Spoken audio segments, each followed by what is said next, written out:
My colleagues and I were in China October 12th. We arrived and left the 19th, so 7 days. And as Claire was mentioning, most of it was professional meetings, but there was a good bit of cultural element and a lot of eating. Tremendous. I see the round table and I get a little nervous because I think it's going to be wheeling. But we had a tour of the Forbidden City in literally 1 hour. And the guide I'm still trying to learn from because she just had us flying through these temple grounds.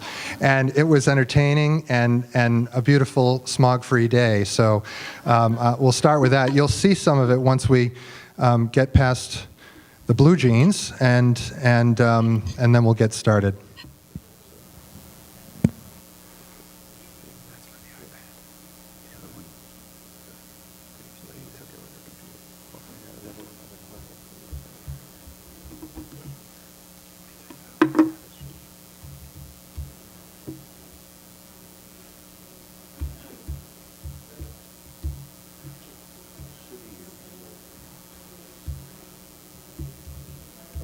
Interest of time, I can speak. And so talk amongst yourselves. We'll talk amongst ourselves. And I'm actually going to introduce the leadership mission through the national office perspective. Pat Ryan, who's the president and CEO of the World Affairs Council of Tennessee, is going to get us slides, and he'll talk about the council leadership perspective. And Clare Higgins Morton, who also was one of the 9, will talk about the trip from a staff perspective, and we think that this is a great way to look at our voyage. We also had Rich Krepage, National Board Secretary, go to China, hosted by the same organization, the Chinese People's Association of Friendship with Foreign Countries, CPA-FFC. Fantastic hosts. Rich went to represent the national office for the host organization's 60th anniversary. This was our 3rd engagement with them, the last 2 being 2009 and 2012. I would argue that it was the best engagement with the strongest program. For us, first of all, we budget for these. We've been a little quieter on the leadership mission front because, frankly, as you just saw in the previous panel, impact is an important consideration. In fact, it was part of the survey for our strategic plan, which we'll be talking about momentarily. You know, of the things that we do, the national conference, World Quest, best practices, grant programs and speaker programs in general, leadership missions, what we asked you to rank, how important is this to your council life, blood, and what impact is it having? A lot of us love these leadership missions, and it's no surprise why. We're treated very nicely, and yet it's a focused group, and the impact is in a lot of ways intangible, and it only affects 9 people immediately. But the design is that we bring programming and introduce the country and the culture to our communities. It is a budget line for us. It's an offering. It's a benefit to participants, board members, council leaders, and staff. And I think I actually, in preparing for this conference, let it rip. Are we ready to roll? A previous speaker left with the connection, so we're waiting for a replacement. Well, you could sing like you were singing during the I can hold them up. I can walk around. But fundamentally, Patrick and I wouldn't be talking the way we do with each other, not having spent 9 days in close company, and we enjoyed that. And really, it is a binding opportunity to share what's going on in the network, what concerns we're having locally or with the national office, or what's next. We learned a lot from each other on this, and that's a huge benefit. I've talked plenty. It's meant to go to Patrick, but I would just add that from from a council CEO perspective, and the Tennessee World Affairs Council is a relatively new council. We're all volunteers. The opportunity to participate in the leadership mission does a lot of things for our council. One, it does connect us to the wider network. I had a chance to go several years ago to Saudi Arabia with a group, and Dixie Anderson and a number of other council leaders from around the country were on that trip. And I know that at any time, if I had any question, I could pick up a phone, and there are now 9, 10, 11, 12 people from that trip who I can call upon. And you know, when you spend, there's Dixie, when you spend that time together, you build that sort of camaraderie. And likewise, the China trip, I now have another 8 BFFs that I can call. We had one member of our delegation who was particularly tech savvy, who has everybody connected on Facebook and Evernote and all sorts of other gadgets and techniques that have improved our individual professionalism in what we're doing, but also connected us to share resources. I recorded events and took a lot of photographs, shared those among the group, so those are now out in the network. When people are having their post-trip meetings and discussions about China, there's a wealth of resources available. So I think, from an individual CEO standpoint, just getting better connected with the network is fabulous. More than that, though, it builds credibility in our home community. I can go back to Nashville now and talk to the Tennessean, or write an op-ed, or have a presentation, and being part of the larger network and having these opportunities is invaluable. It also provides bona fides with potential new board members, some distinguished people in the community who might be interested in the World Affairs Council, who we can, sort of flash in front of their eyes, well, how'd you like to go do one of these trips to China? And it's not just going to see the Great Wall, it's going to see the foreign ministry, think tanks, and other places that you couldn't possibly conceive of getting into on your standard tour to China, or fill in the blank of the country. So it's a tremendous opportunity, and I'm glad it's available through the network. Sorry, no pictures. Is this working? Oh, I guess. All right. From a staff perspective, I've encouraged Bill actually to include more staff in the future. I know there used to be, in 2004, Chris Brown, who worked with me at the Southern Center for International Studies, had gone on the trip, and I know at that time it really influenced the work on the World in Transition series, which I had been the manager of the publications. From my perspective, it has helped me when I worked on the World in Transition, I read a lot of books about East Asia, but not having been there, it's one thing, obviously, to see it on paper. It's another thing to be there. And most of my expertise in traveling had been in Europe, so it certainly broadened my range in terms of, I've been with the World Affairs Council since 2000, and always at very staff-driven councils. So it was great to be on a trip with a variety of different councils, many of which are more traditional World Affairs Councils, which tend to be board-led or volunteer-run. So that was it gave me a much greater understanding, so that now when I'm talking about the World Affairs Councils of America to constituents in Atlanta, I can give them a better description of what the entire network is about. And then since coming back from the trip, it's already informed our programming. We are having an event on women in tech in about 2 weeks. And one of the visits that we went to when we were in Beijing was Baidu, which is, they don't like you to call it this, but it's often known as the Google of China. It's their largest search engine, although they will tell you that their technology predated Google.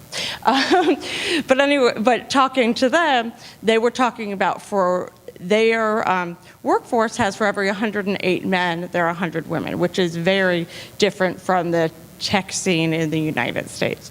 So that was information that I was able to provide our young leaders who are working on this program, to make sure that they are really looking, if they're going to say that this is an international program on women on tech, they need to make sure that they understand that the rest of the world is not like it is in the United States. So that is informing it in another way. And also the relationships that I've met with other people. I've reached out to Rich Rediker, who was one of the delegates, and he owns a software company. And while we were there, we were discussing his workforce. He has American software engineers, and he also has Indian ones. So I was able to ask him, what is the demographic of your workforce?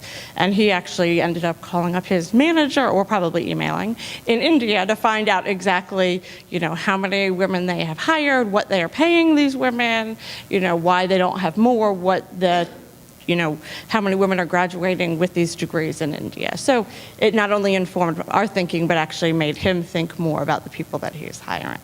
So the short of it is I would certainly encourage all of the councils that have staff to think about allocating funds to be able to allow some of your staff members to apply and hopefully go on the trips. It's not inexpensive, but any professional development is important for your staff, for keeping them motivated. I've been with the council system for 14 years, and it's actually something that we have already budgeted. So I actually reallocated the 1 week that I spent in China. I was going to be taking a professional development course anyway. I ended up spending more on this than I would have, but I, was able to find funding in other places. So that is my spiel. Great. Why don't, if you have questions about this mission or any missions, please. And there's a mic right there. Just a short question.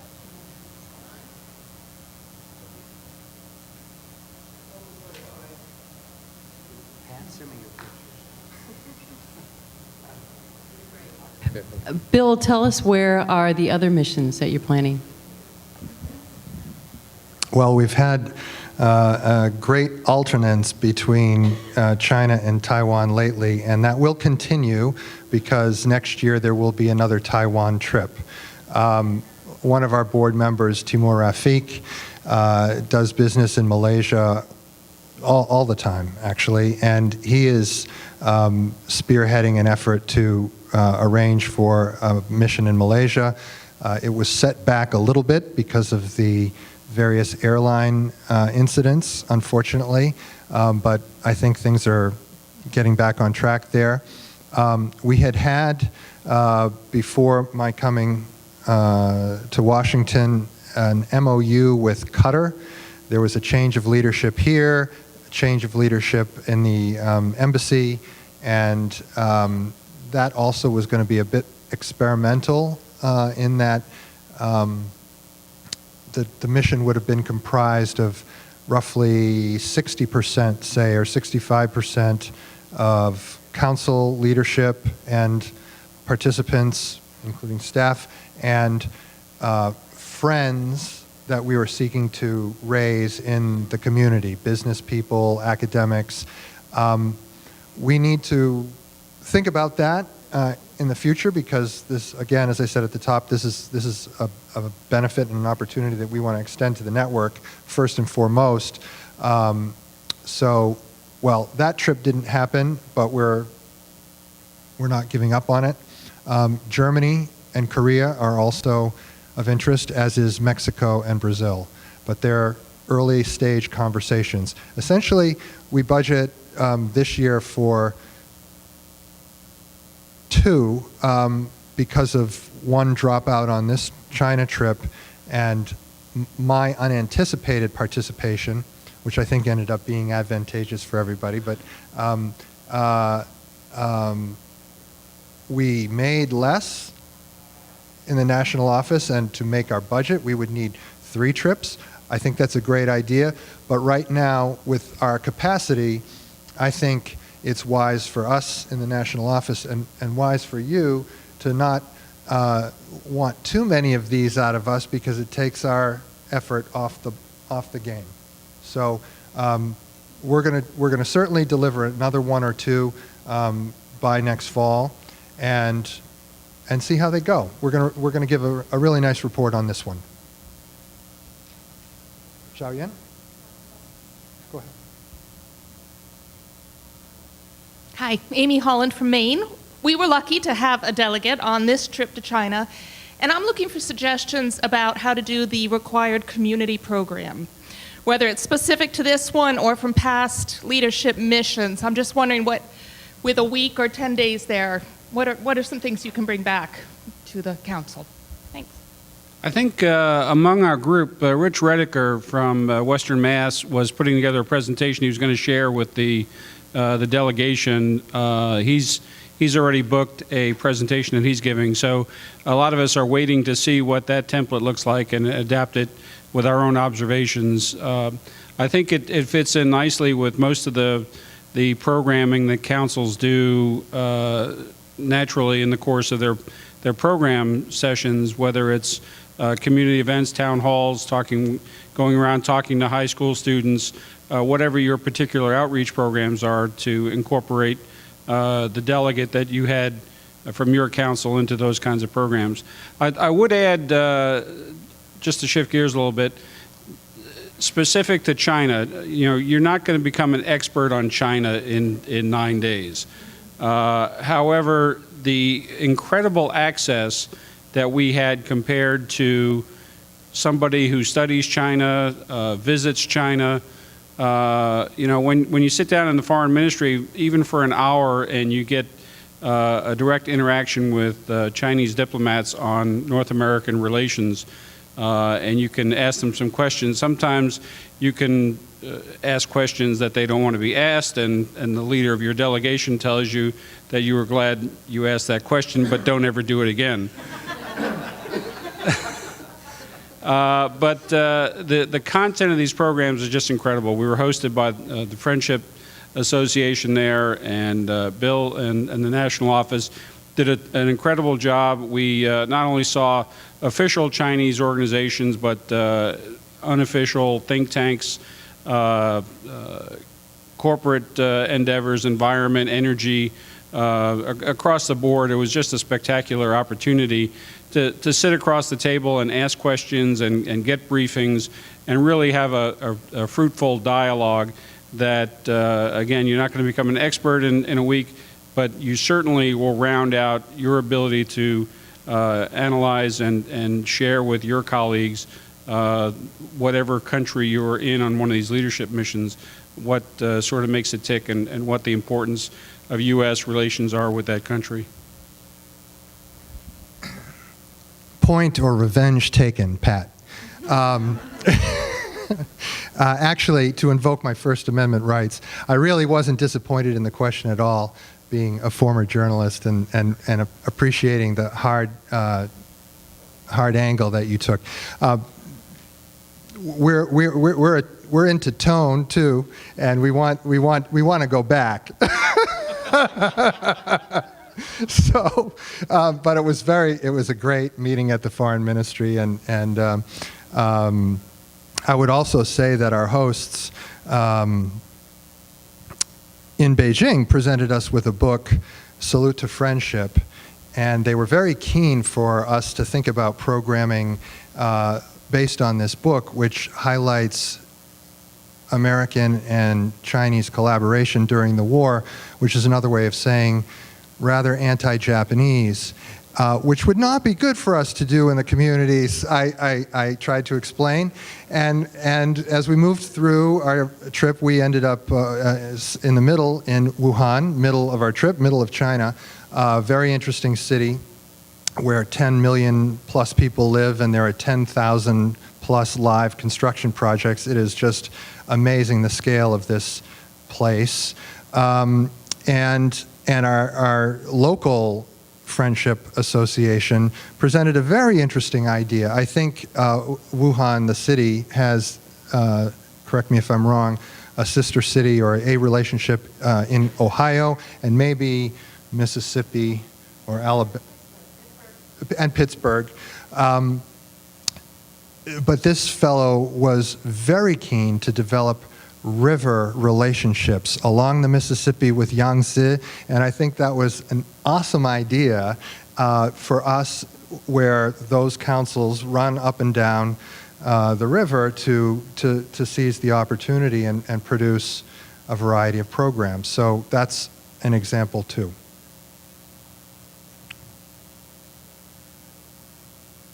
going to ask another media question, because these, honestly, I think you should give a little bit more consideration to a media and communication strategy for when you're back. Honestly, you are doing, this is phenomenal. I think it could be, there could be op-eds. I think you could be on television programs. I think just the thought and the planning could really significantly increase the impact. And I know that was part of the application process, was a consideration to that. I'm in the process of writing an article for Global Atlanta on our Baidu, the trip to Baidu. I'd given a whole slew of ideas. The editor was particularly keen on that meeting. So I think that while we've been back 2 weeks, I think that you will start seeing some print probably in the next couple of weeks, I would expect. Well, I know Patrick Terrian, I'm coming to you, Pat. Patrick Terrian produced an op-ed after the last trip, and we will produce a national office report of it, which we can distribute. I spoke Monday to the Association of Financial Professionals here at a big convention in DC, and a lot of it had to do with China, though not specifically, and I was able to draw on that. Nancy Hamlin of the World Affairs Council of Rochester has invited me to make a presentation next week, which, if filmed, we can do something with that. So we will take advantage.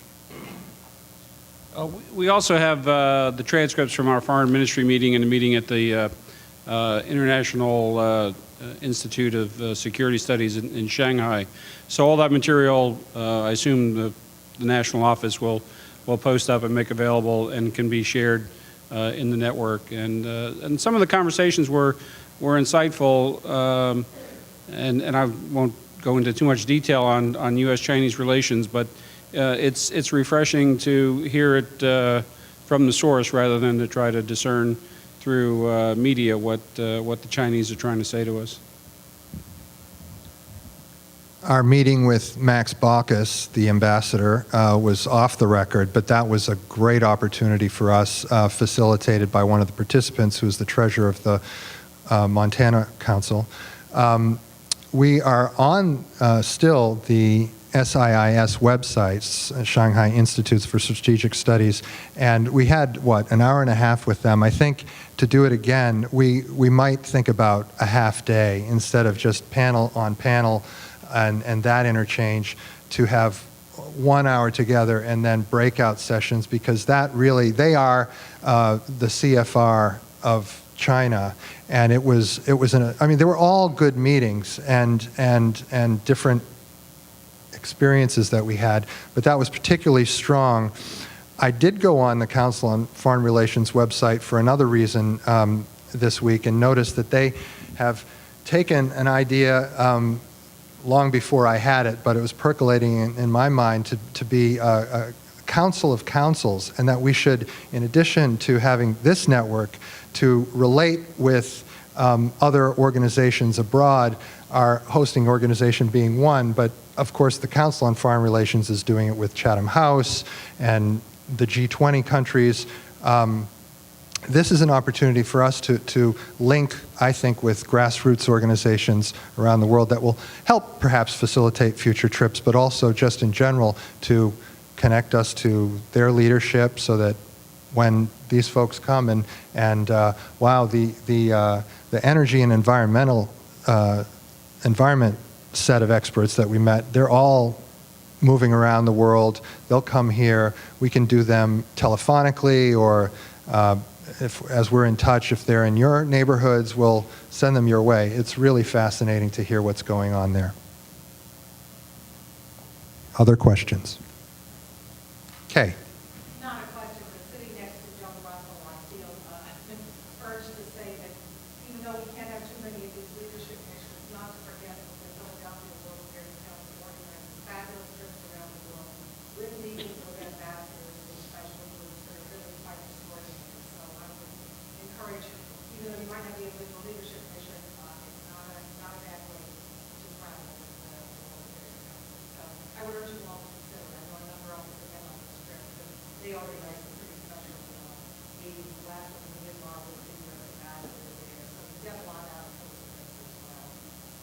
And we all enjoyed the company of Craig Snyder, who is the CEO of the World Affairs Council of Philadelphia. And I think we held our own, Joan. I think he got some good ideas from the meetings.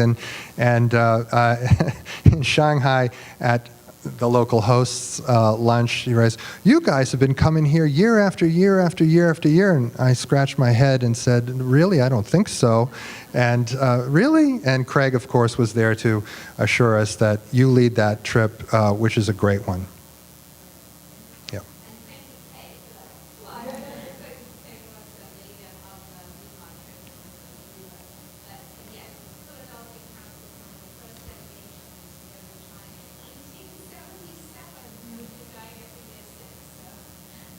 Well done. Any others?